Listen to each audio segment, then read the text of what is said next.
Pandemical number 3. A coiled, sleepy dragon winds around the store, stirring now and then to inch forward. Intrepid shoppers, not one downed by noonday heat. A woman tries to pinch the spot in front of me. We smile. So what? She's gaunt, limping. Besides, we have distraction, phones, texting, emails.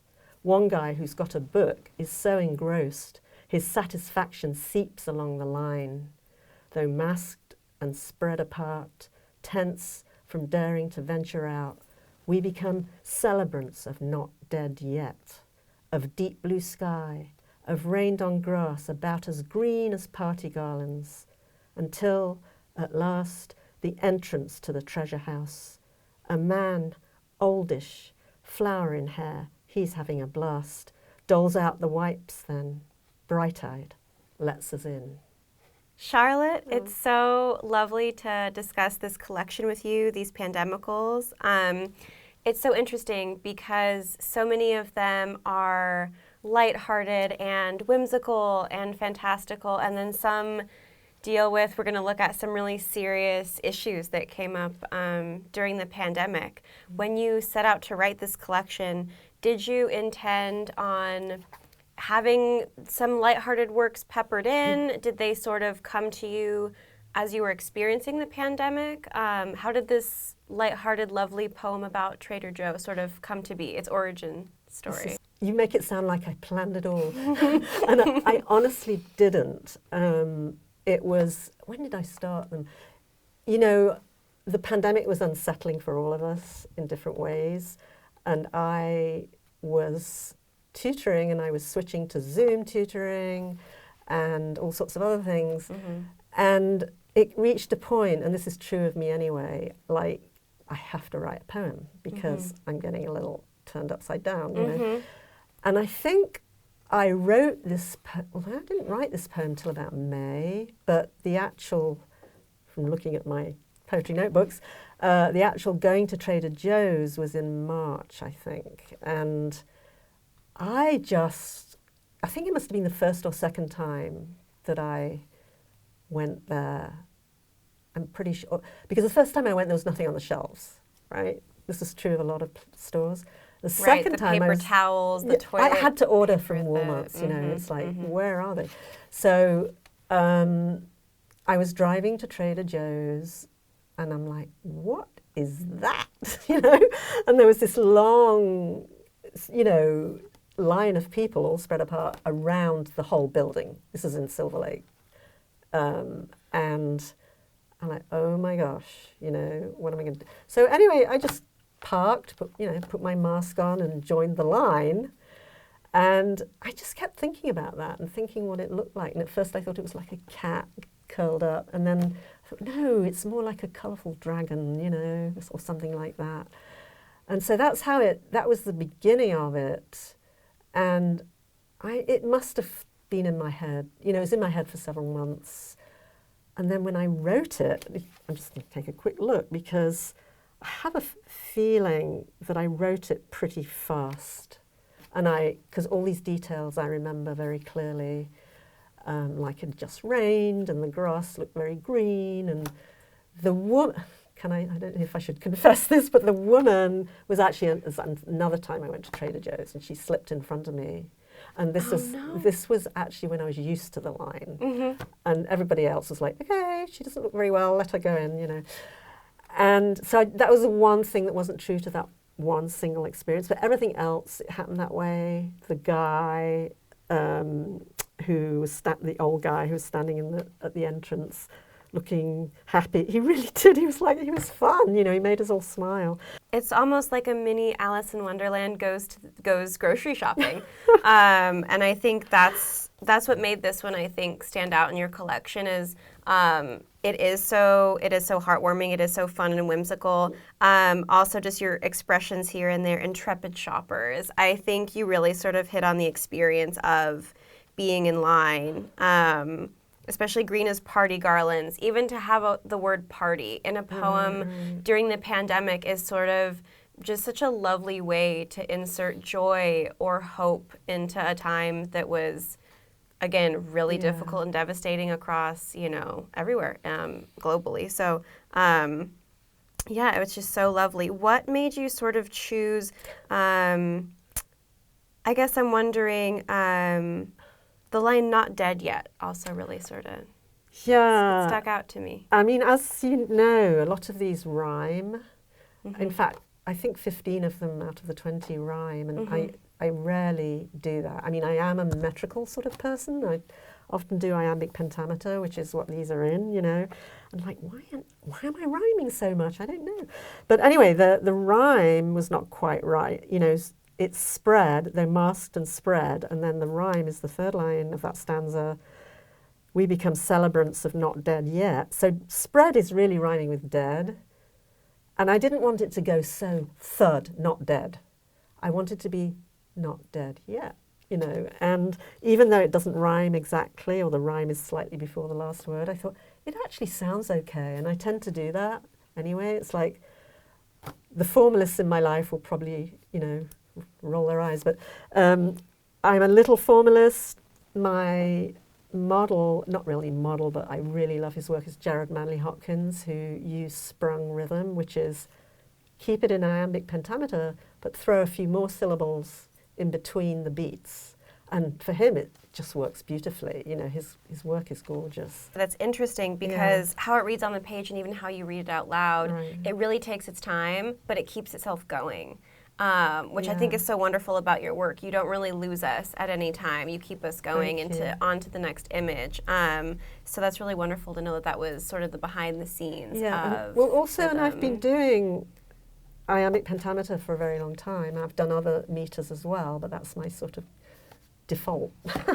And I know very much, the years that I've been doing this, I've thought a lot about line endings and end stop lines versus lines that run on to the next line. And I know how that works. It's like if you run on, it all blurs together, and sometimes sounds really good, rather than just stopping at the end of each line.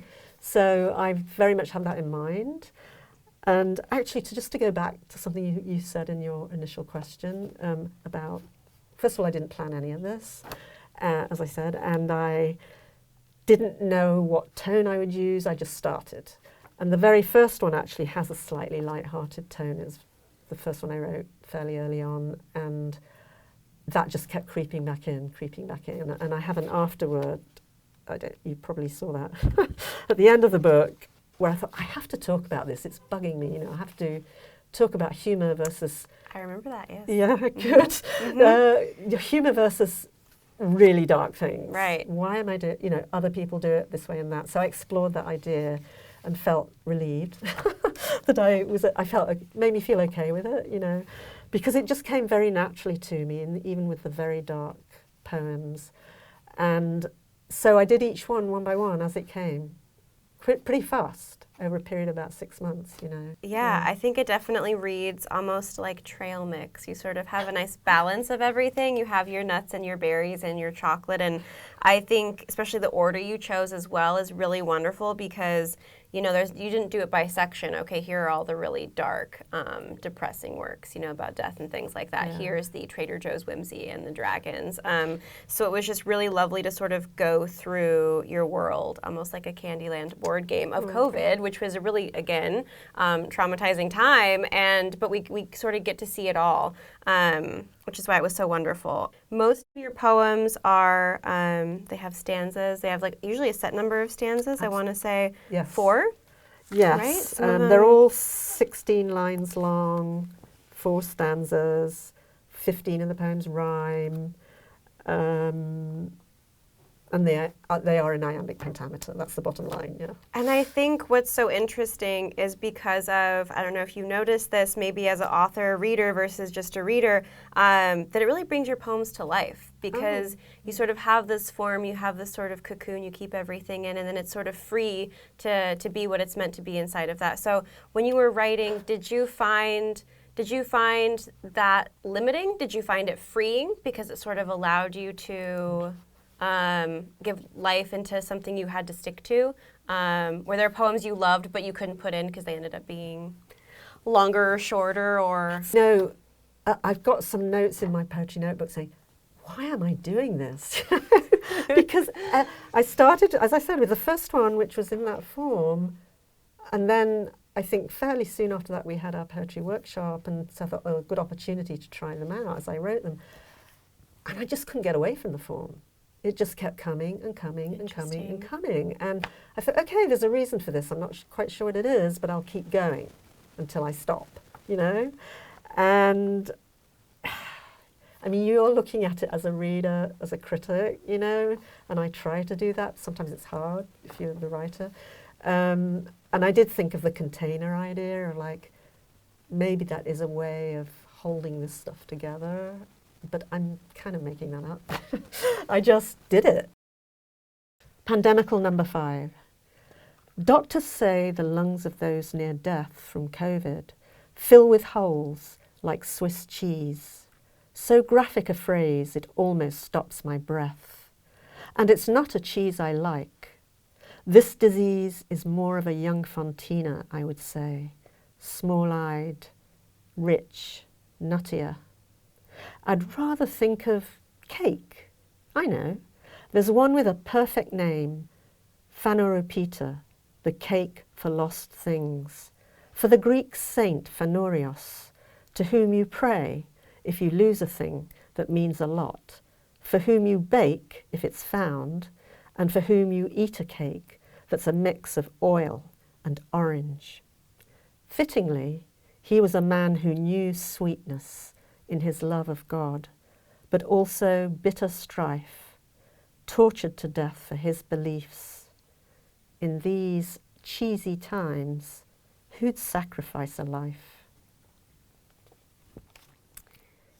5 is also one that really stuck out to me in this collection. And I think part of that is the images. I think part of that is the tone. I feel like it takes a darker tone.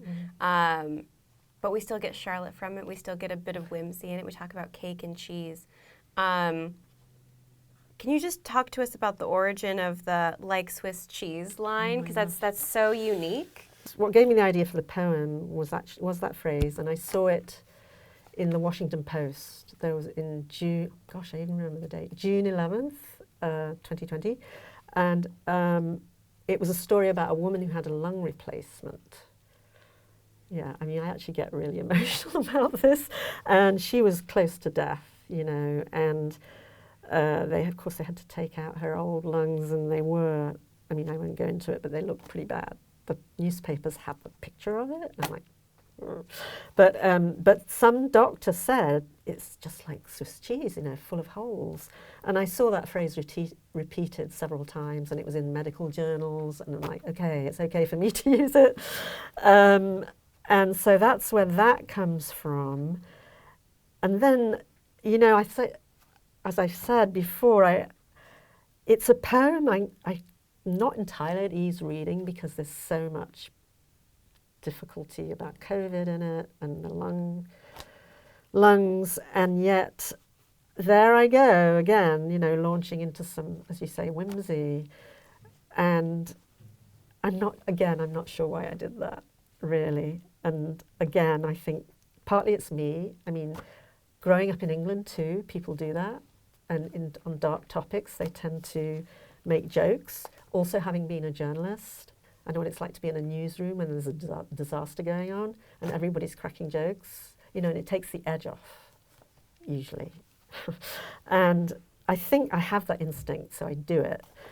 And I got to the cake, you know, and it's after the cake, once I've mentioned it, that I think I launch into the dark, something dark, you know, because this Greek saint apparently is an Orthodox, you know, it's part of the Greek Orthodox tradition. And the Greeks and whoever else is Greek Orthodox celebrate his festival every year, and they bake these cakes, and it seemed to fit with this mix of, humour and darkness, and I say he had sweetness, his love of God, but bitter strife because he was tortured to death for his beliefs. And then the ending, the cheesy time, going back to cheese again, on my mind was the politics that was driving me and many other people into a fury, you know. And somehow and I'm still writing this in poems, it seems ridiculous in some ways, the stuff that was going on, the lies being told. And it's cheesy. And I'm going to say that, you know. And later on in the book, I get more specific, you know, but that made me feel okay with saying cheesy again. And who'd sacrifice a life? I mean, to die for your beliefs. The people out there supposedly spouting their beliefs are not like that, you know? That's how I felt. And I'm like, I'm going to get that in there, you know? Yeah, I'm so glad you touched on all that, especially that last line. That's a killer last line. Thank you. Who sacrifice a life.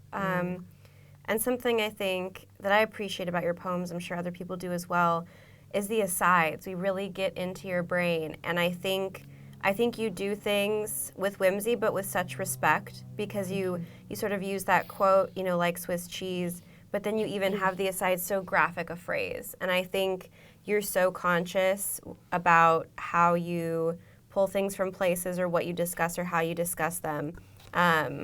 So graphic a phrase, it almost stops my breath. We just get such a sense of you as the writer, as the speaker, your stakes in the matter. And I think that's why it's so lovely and why we trust you as a poet. I think this collection reads really well. A lot of people wrote poetry during the pandemic, and some of it is really casual, some of it is really serious, but there's such a sense of we can trust this person.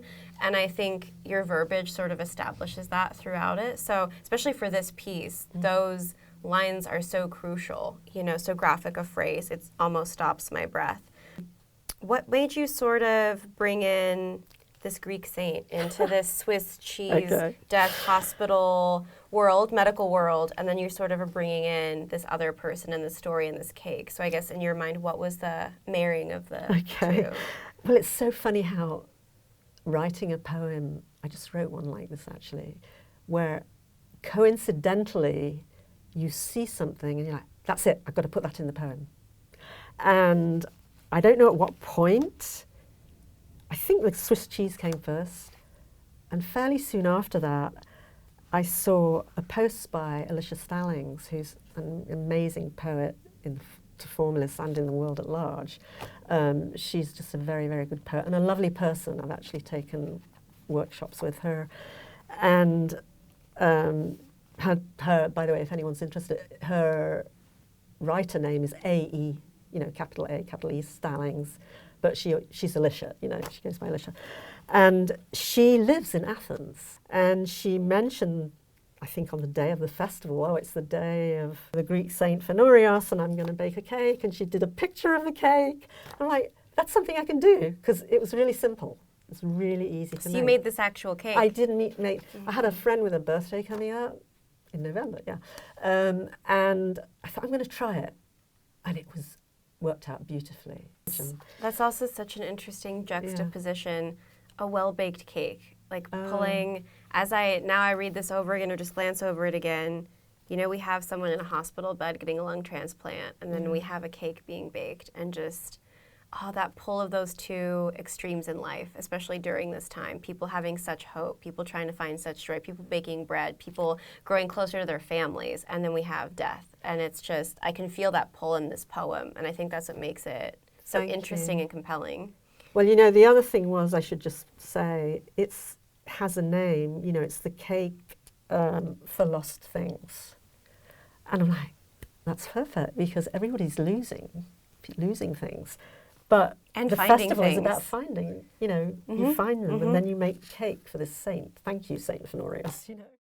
For our last poem, I'd love to look at Pandemical 14. It was one of the pieces that brought me to tears in this collection.